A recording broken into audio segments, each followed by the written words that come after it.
Alors Mahdi, à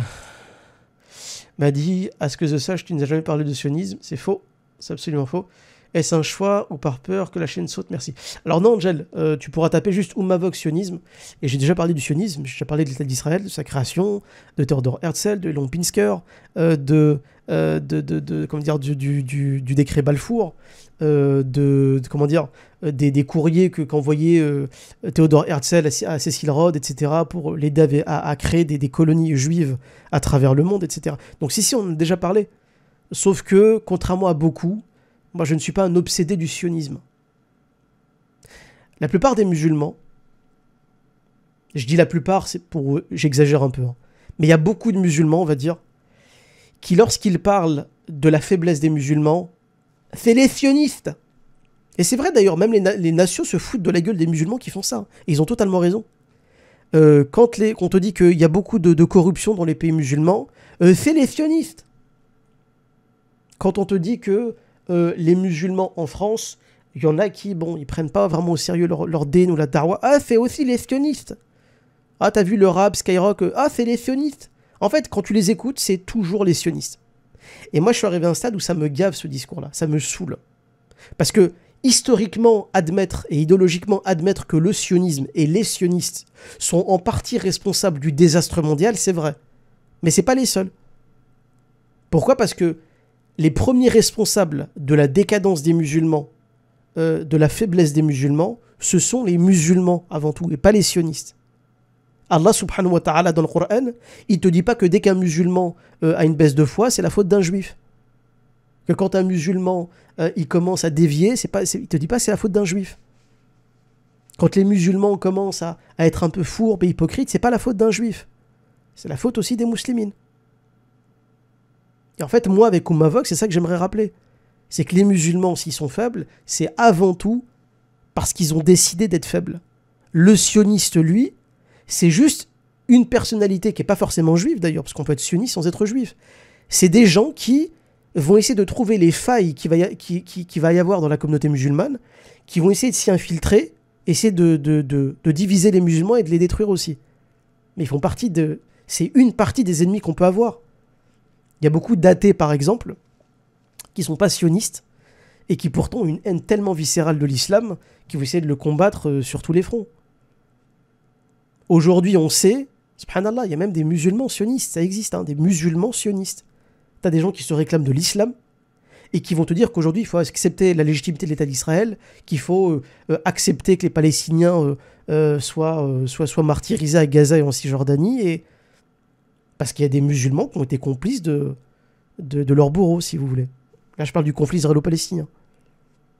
Mais en France, vous croyez que Chalaroumi, c'est un sioniste ? Je veux dire, au sens intellectuel du terme, il en a rien à... Je suis même pas sûr qu'il sache vraiment déjà l'écrire sionisme. Mais Chalaroumi, c'est un musulman, enfin, du moins il l'était, parce qu'il a fait lui-même son propre takfir à de nombreuses reprises, mais c'est quelqu'un qui a vu une opportunité formidable de lancer une carrière de prédicateur et d'imam de la République en acceptant de dealer avec des gens du gouvernement. Et notamment, je pense à Nicolas Sarkozy à l'époque, et l'UMP.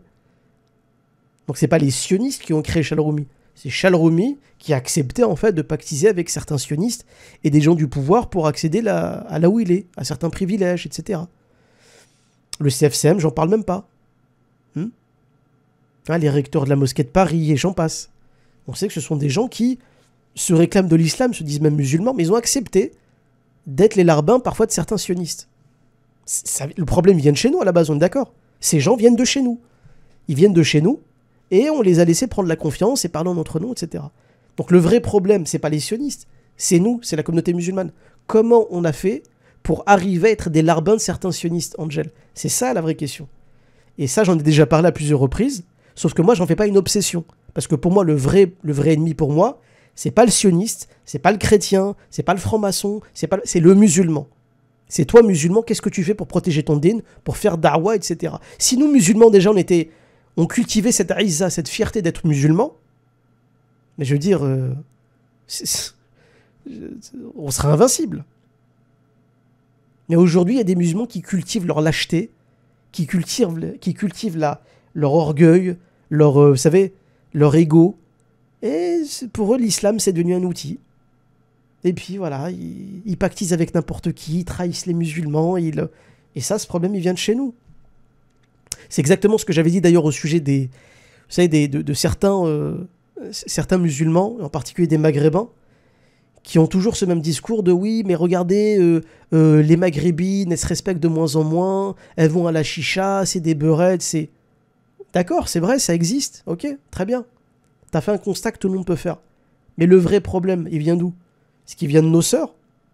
Ou est-ce qu'il vient pas des pères et des frères qui font n'importe quoi dans leur foyer, qui n'arrivent pas à se faire respecter, qui n'arrivent pas à faire comprendre ce que c'est que l'islam à ces jeunes filles, et qui à la fin se barrent en cacahuète? Le problème, il vient de chez nous.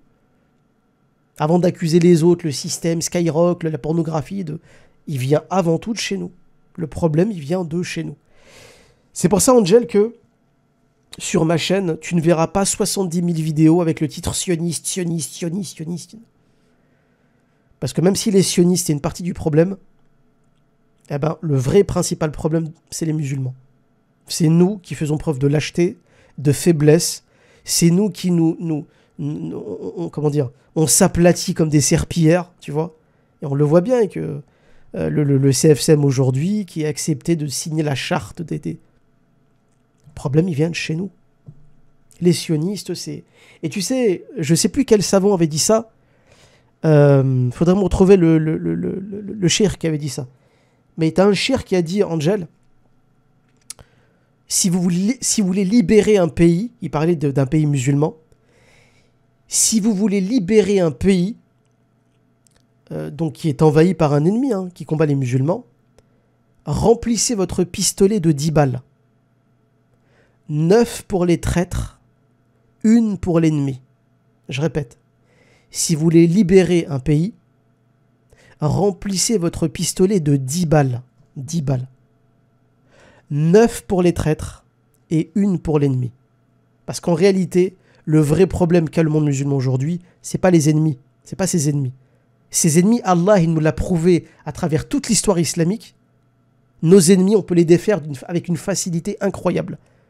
L'empire de Byzance, les Sassanides, les Perses, on a dégagé toutes les principautés berbères païennes, on a mis une branlée à je sais pas combien de royaumes occidentaux pendant les croisades.